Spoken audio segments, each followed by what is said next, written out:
Hi everyone, it's Lou from Cool Kedge TV, and I'm back and I'm going to be reading The Octonauts and the Whale Shark. It's one of mine and Sammy's favourite stories, so I wanted to share it with you, so I hope you enjoy it.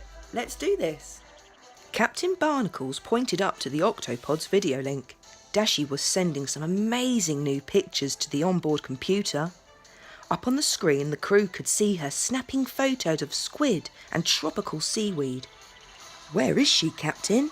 wondered Peso.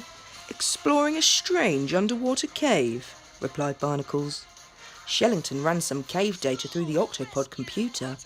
"The floor's red and wiggly," remarked Peso. Shellington pushed a button and the video link panned to a line of bumpy white rocks. Barnacles rubbed his chin. Why did those rocks look so familiar? The video camera zoomed in for a closer look. "That's because those rocks are teeth," gulped Shellington, "and the floor is a tongue." Peso looked confused.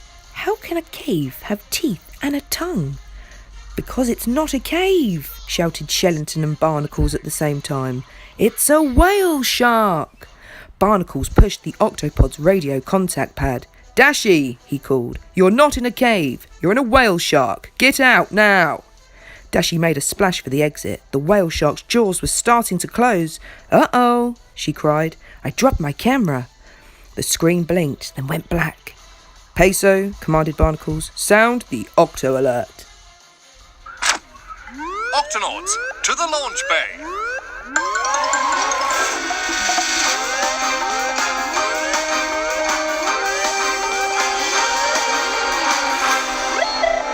"The whale shark is the biggest fish in the sea," explained Shellington.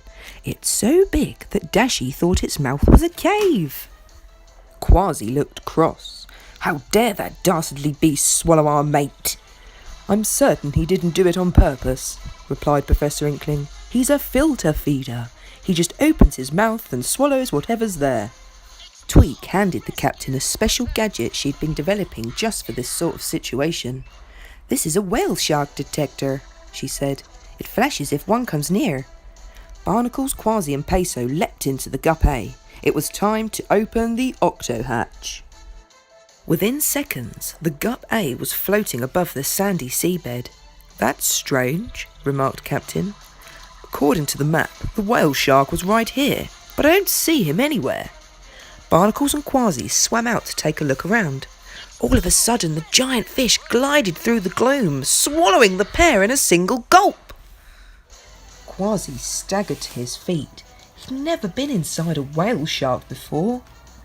"Let's look for Dashi by going along the tongue," decided Barnacles. The pair slowly made their way past the whale's gills, then squeezed through the pink, spongy wall. Alone on the Gup A, poor Peso was starting to panic. He'd lost radio contact with his friends, and now the whale shark was groaning at him. "You must be sick," gasped the medic, reaching for his bag. Peso didn't think twice. If a sea creature was poorly, he had to go and help. Peso swam up to the whale shark's ear. "Everything looks fine," he decided, putting away his medical torch. The whale moaned again. And when Peso touched his tummy, he moaned twice as loud as before.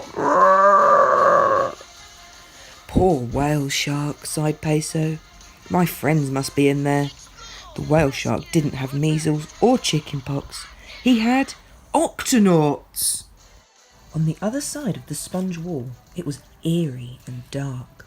Quasi and Barnacles staggered and slid on the gooey floor. "We seem to have landed somewhere," whispered Barnacles. Quasi jumped into the captain's arms. The Octonauts were not alone. Dashi stepped out of the shadows armed with her trusty camera. She'd been snapping shots of the whale shark's stomach. "Octonauts, let's get up and out," ordered Barnacles. "Totem pole." The trio scrambled onto each other's shoulders, heaving themselves all the way back up to the whale shark's mouth. "Yow!"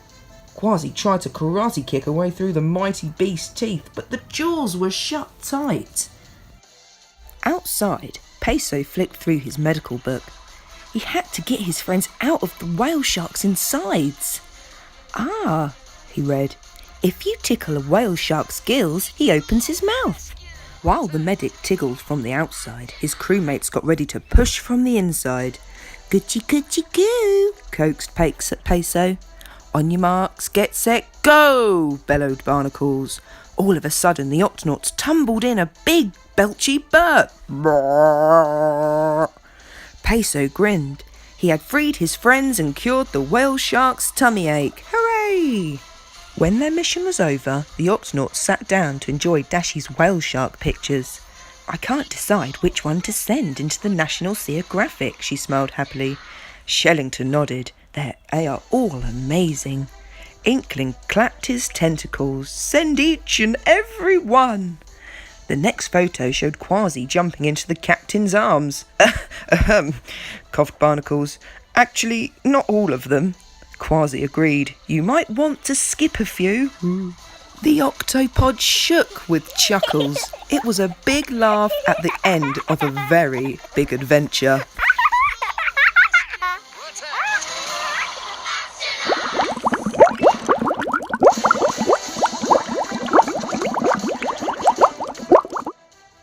That was our story, The Octonauts and the Whale Shark. I hope you enjoyed it. I enjoyed reading it to you. It was a really good story, and I'm sure Sam will want me to read it to him tonight.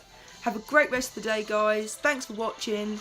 Leave me a like, subscribe to the channel, and I look forward to seeing you soon. Bye! Cool Kedge TV. Explore! Rescue! Protect!